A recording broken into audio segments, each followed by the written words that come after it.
کیونکہ یزیدی عناصر ہیں باطل کی طرفداری کر کے ان کا وہاں پر جشن منانا بنتا ہے، کیونکہ اس نے بھی اسی مقام پر کھڑے ہو کر حق کی مخالفت کی تھی۔ یہ ویڈیو عراقی پرفیوم ابو الفضل کے تعاون سے پیش کی جا رہی ہے، جو کہ اب پاکستان میں لانچ ہو چکا ہے۔ بہترین خوشبو ہے اور اس کا نام ابو الفضل اس لیے رکھا گیا ہے کیونکہ یہ حرم حضرت عباس میں استعمال ہوتی ہے۔ آرڈر کرنے کے لیے دیے گئے واٹس ایپ نمبر پر رابطہ کیجیے، شکریہ۔ بسم اللہ الرحمن الرحیم، السلام علیکم مومنین اکرام، امید ہے آپ سب خیر و عافیت سے ہوں گے۔ علامہ اقبال نے کہا تھا ایک ہو مسلم حرم کی پاسبانی کے لیے، تو مسلم حرم کی پاسبانی کے لیے ایک تو نہ ہوئے بلکہ اسلام دشمن قوتوں کی، اسلام دشمن عناصر کی خوشنودی حاصل کرنے کے لیے ایک دوسرے سے دست و گریباں ضرور ہو گئے، اور اس کا مقصد اقتدار کا حصول، دولت سے محبت۔ یہ دو چیزوں کے لیے سب کچھ کیا جاتا ہے جو فرقہ واریت پھیلائی جاتی ہے، اور اس کو نام مسلکی تعصب کا دے دیا جاتا ہے، جبکہ ان کا مقصد اپنے ذاتی مقاصد کا حصول ہوتا ہے، جو میں نے بیان کیے کہ ویسے تو شام میں گزشتہ 13 سال سے 2011 کے بعد مسلسل خانہ جنگی چلی آ رہی ہے۔ اس کی نوعیت میں کبھی اضافہ ہو جاتا ہے، کبھی کمی ہو جاتی ہے، لیکن 26 نومبر 2024 کو شام میں ایک بہت زبردست بغاوت کی تحریک چلی، اور اس بغاوت کی تحریک میں القاعدہ اور داعش کے کچھ عناصر شدت پسند شامل ہوئے، جنہوں نے اپنا نام تحریر الشام رکھا۔ یاد رہے 26 نومبر کے روز ہی، 26 نومبر کو دن کے وقت لبنان اور اسرائیل میں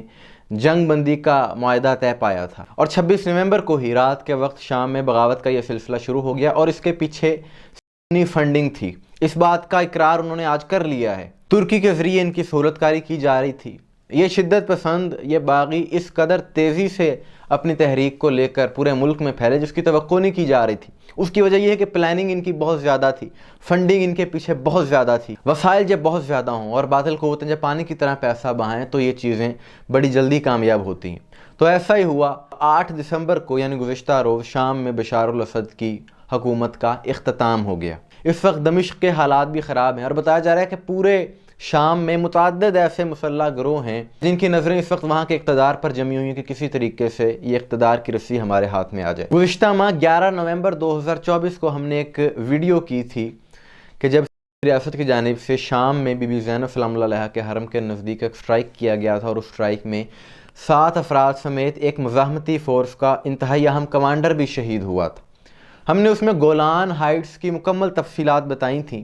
اور یہ بتایا تھا کہ اس حوالے سے اب اسرائیل ضرور کارروائی کرے گا، کیونکہ وہ کمانڈر جس کو شہید کیا گیا گولان ہائٹس کے حوالے سے اس کا بڑا کردار تھا، کیونکہ اس نے وہاں پر سے ریاست کے 5 سے 6 اہم فوجیوں کو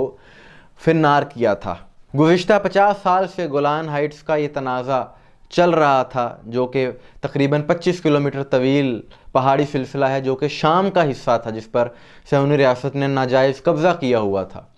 اور آج ان یزیدی عناصر کی جانب سے تکفیری شدت پسندوں کی بدولت مکمل طور پر اسرائیل کے پاس وہ علاقہ جا چکا ہے کہ نیتن یاہو نے آج گولان کی پہاڑیوں پر کھڑے ہو کر ایک پیغام دیا اور مبارکباد دی ساری دنیا کو بشار الاسد کی حکومت گرنے پر، اور بتایا کہ یہ خطہ مکمل طور پر ہمارے قبضے میں ہے۔ تو اب اس بات میں کوئی شک نہیں رہ گیا کہ یہ جو کچھ شدت پسندوں نے وہاں پر کیا، یہ صہیونی ریاست کی خوشنودی حاصل کرنے کے لیے ان کے اشاروں پر یہ سب کچھ ہوا ہے، اور یہ بات بھی ثابت ہو گئی ہے کہ یزیدیت اور یہودیت کی سوچ ایک ہی ہے، یہ ایک ہی نظریے پر ہیں، ان کا مقصد ایک ہے، ان کا ایجنڈا ایک ہے، اور دنیا بھر میں شیعہ تعصب رکھنے والوں کو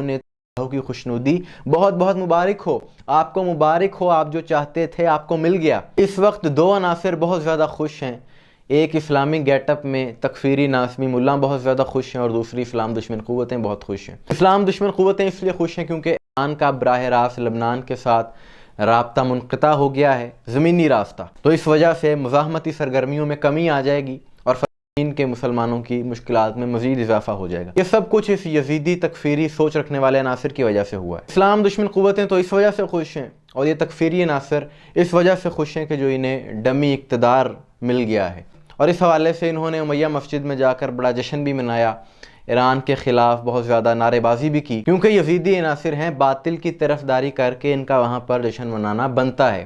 بلکہ انہیں صرف وہی نہیں منانا چاہیے، ان کو مشورہ میں تو یہ دوں گا کہ یزید کی قبر بھی شام پر ہے، وہاں جا کر بھی جشن مناؤ، بلکہ مقبرہ بھی بنا لینا وہاں پر، تاکہ دنیا کو پتہ چل سکے کہ تم کس کے پیروکار ہو، کیونکہ اس نے بھی اسی مقام پر کھڑے ہو کر حق کی مخالفت کی تھی، اور ان لوگوں نے بھی آج اسی جگہ باطل کی طرفداری کر دی ہے اور اپنا آپ بتا دیا ہے، اسلام دشمن قوتوں کو خوش کیا ہے، لیکن باطل چاہے کتنا ہی طاقتور کیوں نہ ہو جائے، ایک نہ ایک دن حق غالب آ کر ہی رہتا ہے۔ مومنین اکرام، آپ کی اس حوالے سے کیا رائے ہے کمنٹس میں ضرور بتائیے گا۔ مجھے دعا میں یاد رکھیے گا۔ السلام علیکم ورحمۃ اللہ۔